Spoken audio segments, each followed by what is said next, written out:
আসসালামু আলাইকুম, সবাইকে স্বাগত জানিয়ে আমরা আরেকটি পর্ব শুরু করছি। এ পর্বে আমরা আলোচনা করছি গ্রামার বা ইংরেজি ব্যাকরণ। আমরা এ পর্বে সেন্টেন্স নিয়ে কথা বলবো। সেন্টেন্স বা বাক্য। আমরা জানি যে এক বা একাধিক লেটার মিলে একটি ওয়ার্ড তৈরি হয়। যেমন একটি ওয়ার্ড তৈরি হতে পারে যে আই একটি ওয়ার্ড, আই আবার অ্যাম অ্যাম দুইটা ওয়ার্ড মিলে একটি দুইটা লেটার মিলে একটি ওয়ার্ড, আবার STUDENT স্টুডেন্ট। স্টুডেন্ট, তো এখানে কয়েকটি বর্ণ বা লেটার মিলে একটি ওয়ার্ড। তাহলে এই যে দুই বা ততোধিক ওয়ার্ড বা এক বা একাধিক ওয়ার্ড মিলে যদি কখনো আমরা মনের ভাব প্রকাশ করতে পারি বা আমাদের মনের যে অভিব্যক্তি সেটাকে প্রকাশ করতে পারি, তখন সেটাকে আমরা বাক্য বা সেন্টেন্স বলি। আমরা বাংলায় বাক্য সম্পর্কে জানি, ইংরেজিতে এটাকে আমরা সেন্টেন্স বলে থাকি। সো আমরা যখন আমাদের মনের ভাবগুলো প্রকাশ করি তখন সেটা বিভিন্নভাবে করে থাকি। কখনো আমি শুধু বলে যাই, কখনো আমি জিজ্ঞেস করি, কখনো দুঃখ প্রকাশ করি, কখনো হতাশা প্রকাশ করি, সো কখনো আশীর্বাদ করি। সো এই যে আমরা বিভিন্নভাবে আমাদের অভিব্যক্তিগুলো প্রকাশ করে থাকি, এই অভিব্যক্তি প্রকাশের যে বিভিন্ন প্রকার বা ভঙ্গি, এই প্রকার বা ভঙ্গিগুলোকে আমরা সেন্টেন্স এর প্রকার বা ভঙ্গি হিসাবে আলোচনা করছি বা উল্লেখ করে থাকি। আমরা প্রথমে খেয়াল করি যে মনের ভাব প্রকাশের জন্য আমরা কখনো কখনো শুধু বলেই যাই। যেমন আমি কাজ করছি, তো এর ইংরেজি হচ্ছে আই এম ওয়ার্কিং। আমি কাজ করছি বা I am working. So I am working এটি একটি সেন্টেন্স, আর এটি একটা সেন্টেন্সের ফর্ম। তাহলে আমরা বলছি আই এম ওয়ার্কিং ওয়ার্কিং। তাহলে আমি কোনো একটি স্টেটমেন্ট দিচ্ছি, আমি কোনো কিছু বর্ণনা করছি বা কোনো কিছুর বিবৃতি দিচ্ছি। তাহলে এটা একটা বিষয়। সে খেলছে, আমি কারোর সম্পর্কে বিবৃতি দিচ্ছি। So he is playing, he is playing. So সে খেলছে, এটিও একটি বিবৃতি বা স্টেটমেন্ট। তুমি লিখছো না, তাহলে এতক্ষণ পর্যন্ত আমরা পজিটিভ কথা বলেছি, এখন বলছি তুমি লিখছো না, মানে নেগেটিভ কথা। You are not writing, you are not writing, you are not writing, তুমি লিখছো না।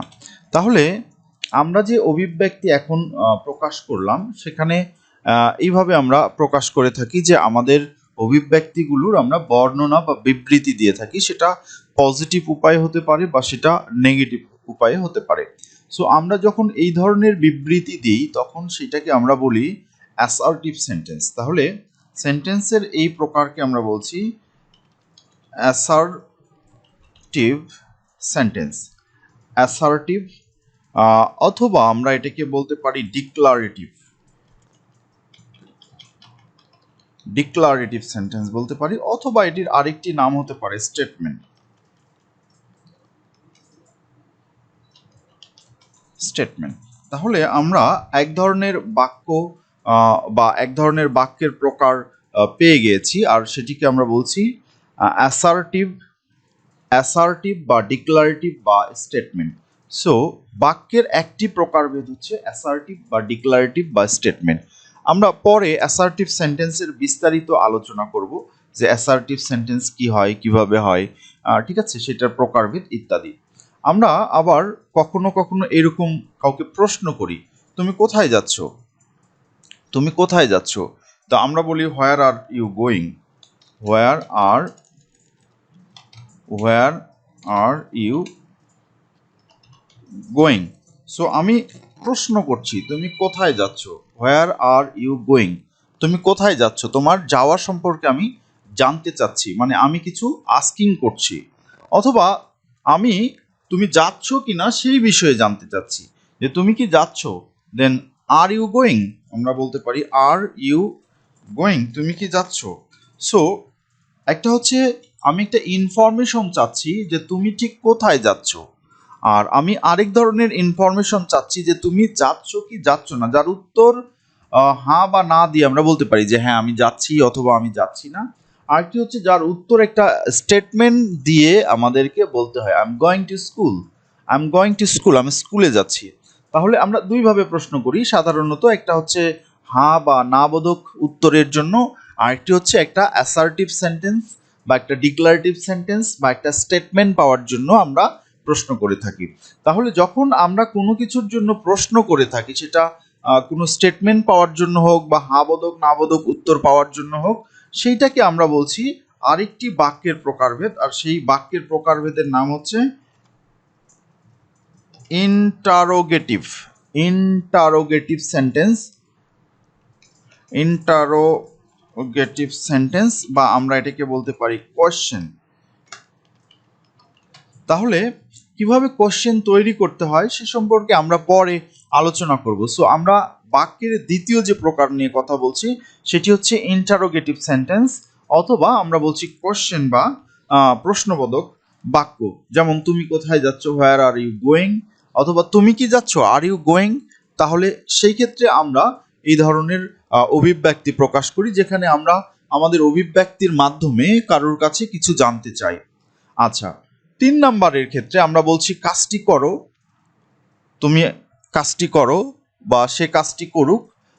আমরা কাউকে আদেশ করে থাকি। তাহলে কাজটি করো, আমি কাউকে আদেশ করছি, তো আমি বলছি ডু দ্য ওয়ার্ক, কাজটি করো। সো এটি একটি হতে পারে। আবার আমি বলছি যে মানুষকে ঘৃণা করো না, ডোন্ট হেট পিপল, রাইট? তাহলে আমরা বলছি ডু নট বা ডোন্ট, হেট মানে ঘৃণা করা, PEOPLE, পিপল মানে হচ্ছে মানুষ। তাহলে আমি বলছি ডোন্ট হেট পিপল, মানুষকে ঘৃণা করো না। ডোন্ট হেট পিপল, মানুষকে ঘৃণা করো না। অথবা আমরা এটা একটা উপদেশ দিলাম, অথবা আমরা বলতে পারি দয়া করে আমার কথা শুনুন, প্লিজ লিসেন টু মি। আমরা বলছি প্লিজ লিসেন টু মি, দয়া করে আমার কথা শুনুন। তাহলে আমরা কখনো কখনো অভিব্যক্তি প্রকাশ করার জন্য কাউকে আদেশ দিই, যেমন 1 নম্বর বাক্যে আমরা বলেছি কাজটি করো, কাউকে আদেশ দিচ্ছি। অথবা কাউকে উপদেশ দিতে পারি যে মানুষকে ঘৃণা করো না, ডোন্ট হেট পিপল, মানুষকে ঘৃণা করো না। অথবা আমরা কাউকে অনুরোধ করতে পারি, দয়া করে আমার কথা শুনুন, please listen to me. So আমরা তৃতীয় যে প্রকার অভিব্যক্তি প্রকাশ করলাম, সেখানে আমরা মূলত যেটা করছি সেটা হচ্ছে কাউকে আদেশ দিচ্ছি, অনুরোধ করছি, অথবা উপদেশ দিচ্ছি। সো এইটাকে আমরা বলি ইম্পারেটিভ সেন্টেন্স। ইম্পারেটিভ সেন্টেন্স, অথবা আমরা বলতে পারি এটা হচ্ছে কমান্ড। কমান্ড। তাহলে আমরা কখনো কমান্ড বা ইম্পারেটিভ ফর্মেও বাক্য তৈরি করতে পারি, আর এটি হচ্ছে সেন্টেন্সের আরেকটি প্রকারভেদ, ইম্পারেটিভ সেন্টেন্স। সেখানে কি কি থাকে? 3টি জিনিস থাকে। একটা হচ্ছে আদেশ, কাজটি করো, অথবা আরেকটি হচ্ছে উপদেশ, মানুষকে ঘৃণা করো না, ডোন্ট হেট পিপল।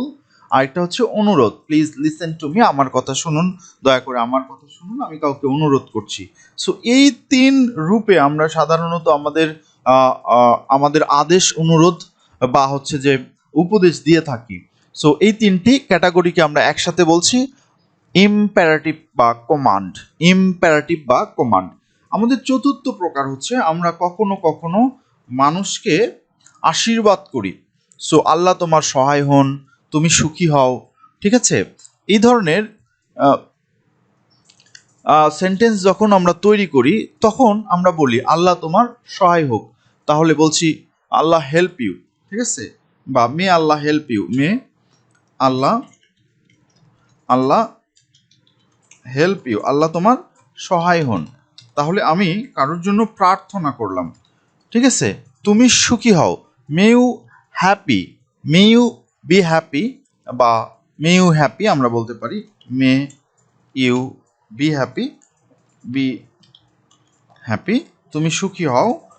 এই ধরনের কোনো বিষয় আমরা ব্যক্ত করে থাকি, অর্থাৎ আমরা কারোর জন্য প্রার্থনা করি, কাউকে আশীর্বাদ করি। তো তখন আমরা এটাকে একটা সেন্টেন্স এর প্রকারভেদ হিসাবে উল্লেখ করতে পারি, আশীর্বাদ, ঠিক আছে? বা আমরা যখন ইচ্ছা প্রকাশ করি, মূলত আমাদের মনের কোনো একটি ইচ্ছা কারোর জন্য যখন আমরা কামনা করি, তখন সেটাকে আমরা বলি অপটাটিভ সেন্টেন্স। Optative sentence. তাহলে এটা একটি সেন্টেন্সের প্রকারভেদ। এবং 5 নাম্বার আমাদের আরেকটি প্রকারভেদ আছে। সেখানে আমরা হয়তো একটি বাক্য বলছি যে কি আনন্দ, আমরা খেলায় জিতেছি, বা সি কাজটি করা ঠিক হয়নি। সো এই ধরনের বাক্যে আমরা কখনো কখনো আমাদের বিস্ময় প্রকাশ করে থাকি, আনন্দ, বেদনা, দুঃখ, হতাশা এগুলো যখন আমরা প্রকাশ করি তখন আমরা সাধারণত এই ধরনের বাক্য বলে থাকি। যেমন কি আনন্দ, ঠিক আছে, হোয়াট এ জয় বা হোয়াট এ জয়, আমরা বলছি what a Joy, what a জয়, কি আনন্দ। বা হুররা আমরা বলতে পারি hurrah, we won the game, we won the game, আমরা খেলায় জিতেছি। হুররা বা what a joy, we won the game, আমরা জিতেছি। বা কাজটি করা ঠিক হয়নি, সি কাজটি করা ঠিক হয়নি, তো আমরা বলি shit, shit, the work did not go well, ঠিক আছে, the work, the work did not go well, কাজটি করা ঠিক হয়নি। বা এই ধরনের বাক্য যখন আমরা তৈরি করি তখন আমরা হতাশা, দুঃখ, বেদনা, আনন্দ এই ধরনের কিছু প্রকাশ করি, ঘৃণা, তখন আমরা আরেকটি সেন্টেন্সের ফর্ম তৈরি করি আর সেই ফর্মটাকে আমরা বলছি এক্সক্লামেটরি, এক্সক্লামেটরি সেন্টেন্স। সো আমাদের সেন্টেন্স মূলত 5 প্রকার আমরা এতক্ষণে বুঝতে পেরেছি। আমাদের প্রথম যে প্রকার সেটিকে আমরা বলছি অ্যাসার্টিভ সেন্টেন্স বা ডিক্লারেটিভ সেন্টেন্স বা স্টেটমেন্ট। দ্বিতীয় প্রকারকে আমরা বলছি ইন্টারোগেটিভ বা কোয়েশ্চেন। তৃতীয় প্রকারকে আমরা বলছি ইম্পারেটিভ বা কমান্ড। চতুর্থ প্রকারকে আমরা বলছি অপটাটিভ। পঞ্চম প্রকারকে আমরা বলছি এক্সক্লামেটরি, সো বা বিস্ময়সূচক বাক্য, যেটি আমরা বাংলায় বলে থাকি। সো এই গেল আমাদের মোটামুটি বাক্যের প্রকারভেদ। পরের ভিডিওতে আমরা চেষ্টা করব বাক্যের ডিটেলস নিয়ে আলোচনা করার। সো সে পর্যন্ত সবাই ভালো থাকো। তোমরা যারা নতুন এই চ্যানেলটিতে তারা অবশ্যই চ্যানেলটিতে সাবস্ক্রাইব করবে আর পাশে থাকা বেল বাটনটি প্রেস করে রাখবে সো দ্যাট নতুন ভিডিও আসলে তোমরা নোটিফিকেশন পেতে পারো। ধন্যবাদ।